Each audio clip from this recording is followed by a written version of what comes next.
अस्सलाम वालेकुम नाजरीन, चाय की पत्ती में रंग मिलाने वाले चाय फरोश को, 500 यूनिट को 1500 यूनिट लिखने वाले मीटर रीडर को, खालस गोश्त के पैसे वसूल कर उसमें हड्डियां भी तोल देने वाले कसाई को,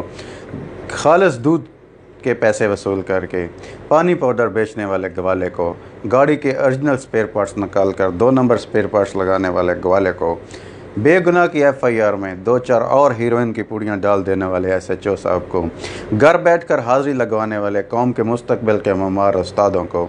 कम नाप तोल कर दूसरों का हक कम करके पैसे कमाने वाले दुकानदार को, 100 रुपये की रिश्वत लेने वाले आम से सिपाही को, मामूली सी रकम के लिए सच को झूठ और झूठ को सच साबित करने वाले वकील साहब को, 10 रुपये के सौदे में 1 रुपया गायब करने वाले बच्चे को, ऑफिसर के लिए रिश्वत लेकर जाने वाले मामूली से चपड़ासी को, खेल के बैनुल-अक़वामी मुकाबलों में मैच फिक्सिंग और दूसरे फ़राड करके कौम की इज़्ज़त ख़राब करने वाले खिलाड़ियों को, दुश्मन मुल्क में शोहरत और दौलत की खातर मुल्क व कौम की इज़्ज़त नीलाम करने वाले गुलकारों और अदाकारों को, माँ बाप की इज़्ज़त नीलाम करके लड़कों और लड़कियों से तल्लुकात रखने वाले बेटों और बेटियों को, सारी रात नग्गा नाच और फहश फिल्में देखकर सुबह अल्लाह अकबर की अज़ान की आवाज़ सुनकर सोने वाले नौजवानों को, करोड़ों रुपए के बजट में गबन करके लाखों रुपए की सड़क बनवाने वाले MP और MNA साहब को, लाखों रुपए के गबन करके हज़ारों रुपए में हैंड पंप लगवाने वाले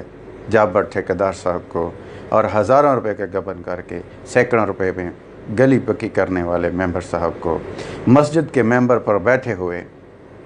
बेअमल मौलवी साहब को, पूरी रात दलाली करके 30,000 में से सिर्फ 5,000 लड़की को फाशा को देने वाले मनहूस दलालों को, गला उगाने के लिए भारी भरकम सूद पर कर्जा देने वाले ज़ालिम चौधरी साहब को, और ज़मीन के हिसाब किताब और पैमाइश में कमी बेशी करके अपने बच्चों की प्रॉपर्टी बनाने वाले पटवारी को, और अपना कलम बेचकर पैसे बनाने वाले सहाफ़ियों को मेरी तरफ़ से जश्न आज़ादी मुबारक। नाज़रीन, हम में से हर कोई ये सोचता है कि इस मुल्क ने हमें दिया क्या है, कभी भी हमने ये नहीं सोचा कि हमने इस मुल्क को क्या दिया है। बहरहाल फिर भी मेरी तरफ़ से आप सबको जश्न आज़ादी मुबारक।